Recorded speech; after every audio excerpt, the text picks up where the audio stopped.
नमस्कार।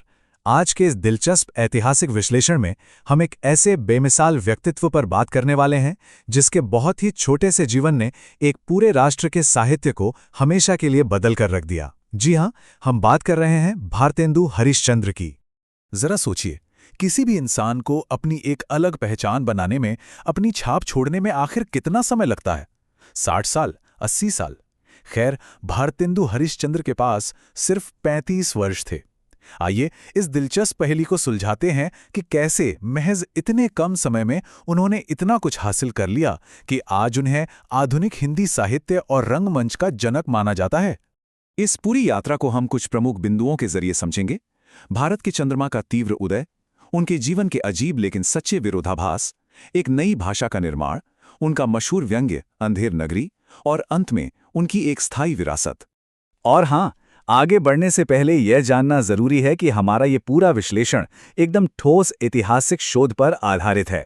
Journal of language and linguistic studies के प्रकाशनों और विस्तृत ऐतिहासिक अभिलेखागार से लिए गए डेटा के जरिए हम इस जटिल औपनिवेशिक दौर को बिल्कुल निष्पक्ष तरीके से समझने की कोशिश करेंगे।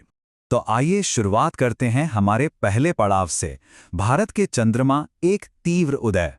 अगर हम उनके जीवन के इस छोटे लेकिन बेहद असरदार सफर को देखें तो यह किसी चमत्कार से कम नहीं लगता।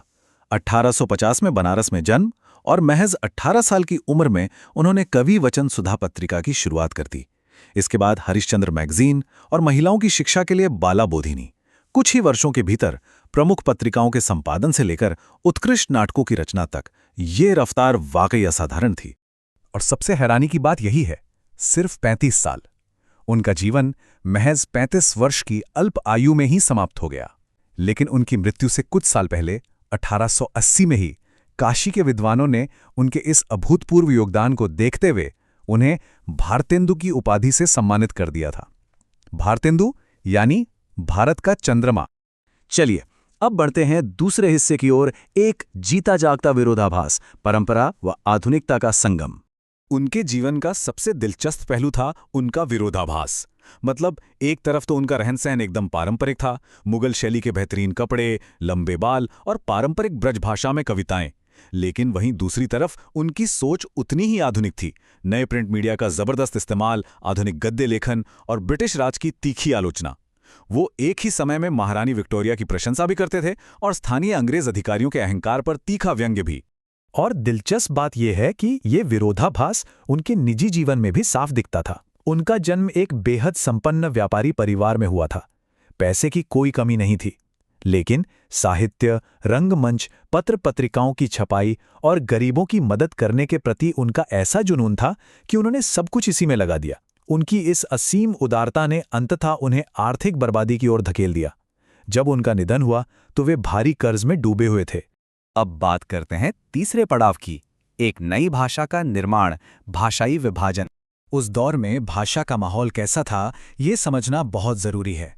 19वीं सदी के औपनिवेशिक प्रशासन ने भाषा को दो अलग अलग खांचों में बांटकर रख दिया था। फोर्ट विलियम कॉलेज के विद्वानों ने नागरी लिपि वाली हिंदी को हिंदुओं से और फारसी अरबी लिपि वाली उर्दू को मुसलमानों से जोड़ दिया था।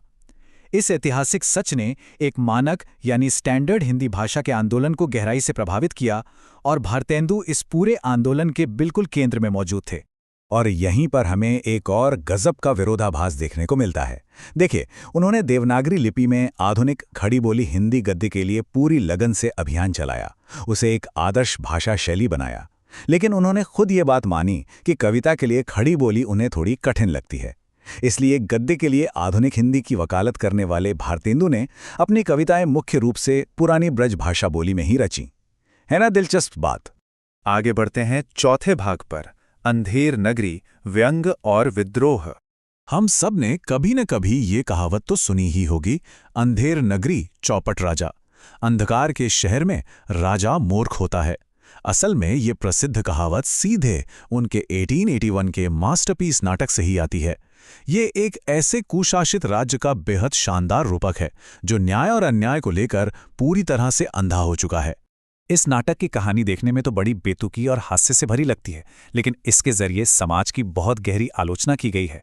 जरा सोचिए, बाजार में हर चीज, चाहे वो सस्ती सब्जी हो या महंगी मिठाई, सब एक ही भाव यानी टके सेर बिक रही है। एक लालची शिष्य सस्ती मिठाई के लालच में गुरु की चेतावनी को भूलकर वहीं रुक जाता है।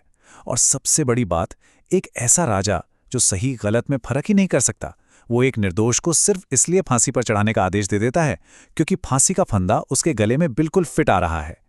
ये महज एक कॉमेडी नहीं थी।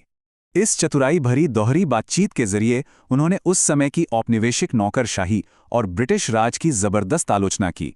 उन्होंने सीधे तौर पर ऐसा कुछ नहीं कहा जिससे उन्हें तुरंत जेल जाना पड़े या सेंसरशिप झेलनी पड़े, लेकिन उनके व्यंग्य के बाण से कोई बच नहीं सका। इसे हम हास्य के आवरण में छिपा एक बेहद ताकतवर राजनीतिक विद्रोह कह सकते हैं। और अब हमारा अंतिम पड़ाव, एक स्थायी विरासत, आधुनिक हिंदी के जनक। आखिरकार हमें ये देखना होगा कि इस बेहद छोटे से जीवन का स्थायी प्रभाव क्या रहा। उनके अथक प्रयोगों ने ही आधुनिक हिंदी गद्य और आधुनिक भारतीय रंगमंच की नींव रखी। उन्होंने खुद तो ऐतिहासिक निबंध, यात्रा वृत्तांत और नाटक लिखे ही, साथ ही भारतेंदु मंडल नाम से लेखकों का एक समूह भी बनाया, जिसने समकालीनों को खूब प्रेरित किया। एक तरह से उन्होंने पूरे साहित्य जगत को आधुनिकता के सांचे में ढाल दिया। उनके व्यक्तित्व को समझने के लिए उनका ये बेबाक उद्धरण काफी है। धन ने मेरे पूर्वजों को खा लिया, अब मैं इसे खाने जा रहा हूं। जब बनारस के महाराजा ने उन्हें अपनी पारिवारिक संपत्ति बर्बाद करने के लिए फटकारा था, तो उन्होंने कथित तौर पर यही जवाब दिया था। कला, साहित्य और लोगों के लिए अपना सब कुछ न्योछावर करने का ऐसा जुनून शायद ही कहीं और देखने को मिले।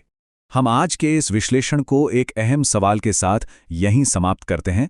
जरा सोचिए कि साहित्य किस प्रकार आज भी हमारे राष्ट्रीय पहचान को आकार देता है।